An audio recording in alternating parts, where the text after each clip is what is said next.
Assalamualaikum warahmatullahi wabarakatuh. Welcome back to my YouTube channel. Balik lagi sama aku Eka. Halo semuanya, apa kabar? Semoga teman-teman selalu dalam keadaan sehat dan bahagia terus. Di video kali ini aku akan membahas 7 kebiasaan wanita yang tidak disadari ternyata bisa menyebabkan sulit hamil. So buat kamu yang penasaran, stay tune terus.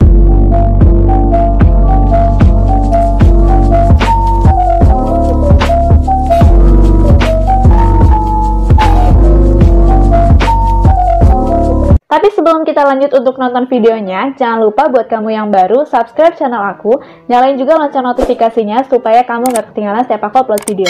Langsung aja kita ke videonya. Yang pertama adalah berat badan. Ternyata wanita yang memiliki BMI di atas 25 itu 2 kali lebih sulit untuk mendapatkan keturunan dibandingkan dengan wanita dengan BMI normal. BMI normal yaitu 19-22. Sedangkan wanita yang BMI-nya di bawah 19 dan 22 kali jauh lebih sulit untuk mendapatkan keturunan. Jadi di sini kalian harus menjaga berat badan kalian agar normal atau mendekati BMI. Tidak terlalu kurus juga tidak terlalu gemuk. Yang kedua, salah menghitung masa subur. Siklus menstruasi dari seorang wanita yang normal biasanya adalah 28 hari. Hanya ada 1 hari masa subur. 1 hari masa subur ini adalah saat sel telur ini dikeluarkan. Jika sel telur ini tidak dibuahi, maka dia akan lurus sendirinya menjadi menstruasi. Sperma yang kita tahu dia bisa bertahan di dalam rahim kita selama 3-6 hari. Jadi aku sarankan kalau kalian lagi di program hamil, kalian harus bisa menentukan masa subur kalian dan berhubungan sebelum masa subur itu terjadi sekitar 3-6 hari supaya spermanya ini yang menunggu sel telurnya turun. Jadi sel sperma ini akan setia menunggu sampai sel telurnya turun. Menurut aku ini sangat penting. Kalian bisa menggunakan ovule test seperti yang udah aku pernah bahas di video-videoku sebelumnya untuk menentukan masa subur kalian, atau menggunakan kalender, atau bisa juga dengan mengetahui tanda-tanda yang kalian alami. Contohnya seperti ada lendir atau lendir keputihan bening, itu berarti kalian ada di masa subur. Kalian merasa lebih cantik, itu kalian lagi di masa subur. Atau kalian merasa ketika kalian bangun pagi hari, tubuh kalian lebih hangat dari biasanya, itu kalian ada di masa subur. Yang ketiga adalah mengonsumsi kopi dan alkohol secara berlebihan. Mengonsumsi kopi dan alkohol kalau kalian tidak berlebihan itu tidak menjadi masalah. Karena ternyata dengan mengonsumsi kopi sebanyak 11 per hari atau bisa ditakar menjadi 500 mg per hari, itu sangat berpengaruh kepada kesuburan kalian. Hanya kopi ya, tapi juga makanan atau minuman yang mengandung kafein. Itu bisa mempengaruhi kesuburan kalian. Kalian boleh tetap mengonsumsi kopi ataupun kafein, yaitu dibatasi 1-2 gelas per hari atau 200 mg per hari. Kenapa kopi sangat dianjurkan untuk dikurangi? Karena ternyata bisa mengganggu hormon kesuburan kalian dan membuat kalian semakin sulit untuk hamil.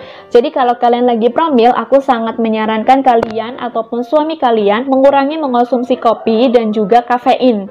Terus juga untuk kalian wanita yang masih minum beralkohol, wajib banget untuk di stop, karena 60% wanita yang mengonsumsi alkohol ini sangat sulit hamil, dan ketika sudah hamil kebanyakan adalah mereka mengalami keguguran. Yang keempat adalah kebiasaan merokok. Kita tahu ya, banyak banget orang di sekitar kita yang merokok. Ketika kita tidak merokok tapi kita terkena asap dari rokok yang orang lain lakukan ya, atau bisa dibilang sebagai perokok pasif, itu juga sangat berbahaya untuk kesehatan kita. Makanya kalau kalian punya suami yang perokok, please banget untuk jauh-jauh dari kalian, atau harus bersih kalau misalnya mau tidur atau mau deket-deket sama kalian. Sudah harus bersih, no rokok-rokok, no asap-asap rokok. Karena asap rokok ini berpengaruh pada hormon kesuburan maupun pada janin. Kalau kalian lagi program hamil, maka wajib untuk menghindari asap rokok.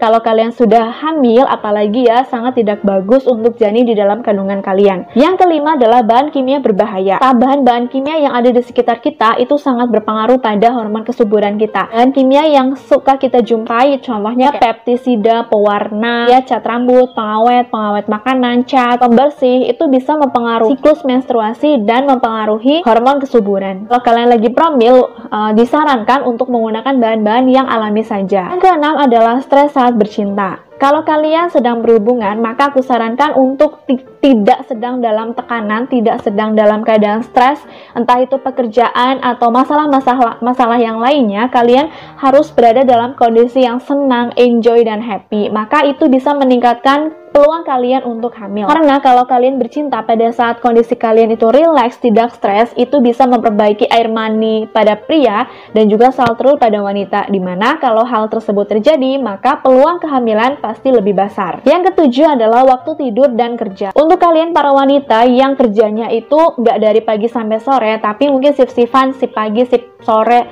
shift siang, shift malam. Nah, itu kalau bisa dibatasi dulu kalau kalian lagi promil, karena kalian harus dan wajib untuk tidur selama 6-8 jam per hari. Buat kalian yang kerjanya shift-shiftan, bisa mengganggu hormon kesuburan kalian. Jadi jam tidur itu sangat penting. Makanya kalian kerjanya kalau bisa nih ya, jangan yang terlalu berat, jangan terlalu yang shift-shiftan gitu, bisa ditukar dulu atau gimana ya caranya kalau kalian lagi promil. Itu aja tips dari aku, semoga bermanfaat buat kalian yang lagi promil, dan aku juga doakan semoga kalian segera mendapatkan momongan. Tipsnya boleh dicoba, kalau kalian punya tips lagi, kalian boleh komen di bawah. Terima kasih sudah nonton videonya sampai habis. See you on the next video. Wassalamualaikum warahmatullahi wabarakatuh. Bye!